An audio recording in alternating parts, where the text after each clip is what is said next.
আমি এখন দারুল মাওলানার কাছে কিছু প্রশ্ন করব যে এখন আমাদের সাদাকাতুল ফিতর কি দিয়ে আদায় করলে ইসলামিক নিয়ম কি। এখনকার দেখতে গেলে সর্দারে তো টাকা নিচ্ছে, তো আমি মাওলানা সাহেবকে বলবো হাদিস কি বলে।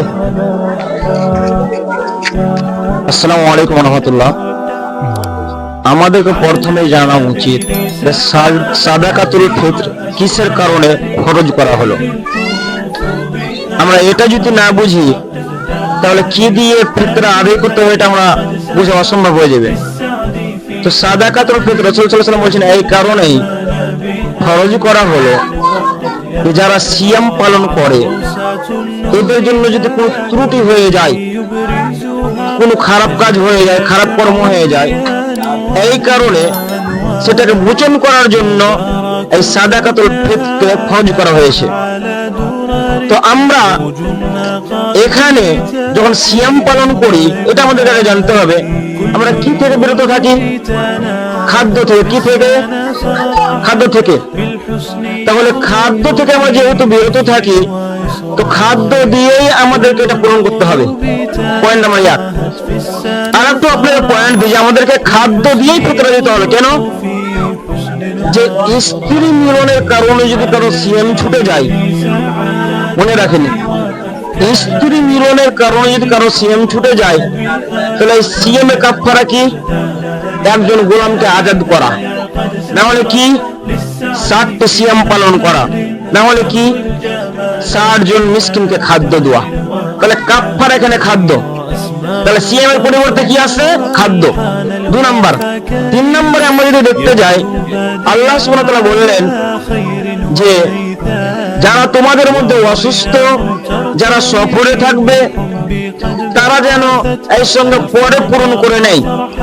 এরপরে যদি কষ্ট করা হয় যে আমি রমজানের পরেও সিয়াম রাখতে পারবো না, তাহলে তাকে ফিদিয়া দিতে হবে। ফিদিয়া কি? খাদ্য। ফিদিয়া কি? খাদ্য। তাহলে একজন অসহায় মানুষকে খাদ্য দিতে হবে। তাহলে সিয়ামের কাফারা হচ্ছে এগুলো। তো সিয়াম থাকার কারণে যদি আমাদের কোনো ত্রুটি হয়ে যায় আর সিয়ামের কারণে সাদাকাতুল ফিতরকে খরচ করা হলো, এটা আমরা বুঝতে পারি না খরচ কিসের কারণে করা হলো।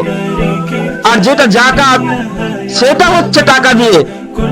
যাকাত তো আপনি টাকা দিয়ে বের করেন, কিন্তু এটা সিয়ামের ক্ষেত্রে যেহেতু এই সাদাকাতুল ফিতরকে ফরজ করা হয়েছে তো আপনাকে খাদ্য দিয়েই দিতে হবে। যেমন আবু সাঈদ খুদরি রাদিয়াল্লাহু আনহু বলছেন যাকাতুল ফিতর সুআন মিন তুআমিন আও সুআন মিন সাঈরিন আও সুআন মিন তামরিন আও সুআন মিন আকিকিন আও সুআন মিন জাবিব। তিনি বলছেন যে আমরা খাদ্য দিয়েই সাদাকাতুল ফিতর আদায় করতাম, খেজুর দিয়ে ফিতর আদায় করতাম, পনির দিয়ে ফিতর আদায় করতাম, কিশমিশ দিয়ে ফিতর আদায় করতাম, জব দিয়ে আমরা ফিতর আদায় করতাম। তাহলে খাদ্যের ব্যাপার। আর একটা ক্লিয়ার করে যে খাদ্য কেন আমরা দিব না, খাদ্য দিয়ে আমাদের সাদাকাতুল ফিতর দিতে হবে। যদি আমরা যুক্তি দেখাই, এই যুক্তি ঠিক নয়। কি যুক্তি রাখতাম? যে বলে যে অসহায় মানুষের ভালো হবে, এই যুক্তি দেয় না যে আমরা টাকা দিয়ে যাতে অসহায় মানুষের ভালো হবে। তাহলে ঈদে কেনাকাটা করতে হবে, এটা যুক্তি। এটা কারা যুক্তি দিচ্ছে? এই যুক্তি ঠিক নয়। সর্দার মহল যারা আছে, যারা দায়িত্বশীল আছে, তারা এই যুক্তি দিচ্ছে, এই যুক্তি একবার ঠিক নয়। একজনের কথাতে ধর্ম চলে, যার নাম মুহাম্মদ সাল্লাল্লাহু আলাইহি ওয়াসাল্লাম। কিছু আলেমে যদি বলে যে টাকা দিয়ে ফিতরা চলবে, তাহলে সে স্বার্থের জন্য বলছে, সে স্বার্থের জন্য বলছে, এটা ঠিক নয়। আর একটা বিষয় আমি বলতে চাই যে এই ফিতরার টাকা যেটা দিছে মাদ্রাসার কি হক আছে ফিতরার টাকা? জি না, এটা মাদ্রাসার হক নেই। একমাত্র এই সাদাকাতুল ফিতর হচ্ছে গরিবের হক, একজনেরই হক। কার? গরিবের হক। এটা গরিবের হক, এটা মাদ্রাসাতে নিচ্ছে, এটা একবারে ভুল। এটা যদি যারা এইভাবে নেই যে মাদ্রাসায় অসহায় মানুষ পড়ছে এই কারণে আমরা দিচ্ছি না, জি এখানে জোর করা যাবে না। একজন গরিব মানুষের এখানে হক মারা যাচ্ছে, নষ্ট হচ্ছে।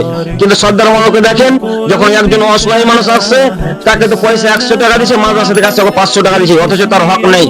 এর হিসাব তাদেরকে দিতেই হবে, এর হিসাবও তাদেরকে দিতে হবে। আর কিছু? মাশাআল্লাহ, আপনি খুব সুন্দরভাবে ক্লিয়ার করে দিলেন। তো ভিডিওটা যারা দেখবেন বেশি বেশি করে শেয়ার করে দিবেন, আর সর্দার মরলদেরকে ভিডিওটা বেশি বেশি করে দেখাবেন যে জায়গাটা ফেতরা কিভাবে আগে করতে হবে, এটাই সঠিক নিয়ম নাকি? জি, এটি সঠিক নিয়ম, খাদ্য দিয়ে সঠিক নিয়ম। ঠিক আছে।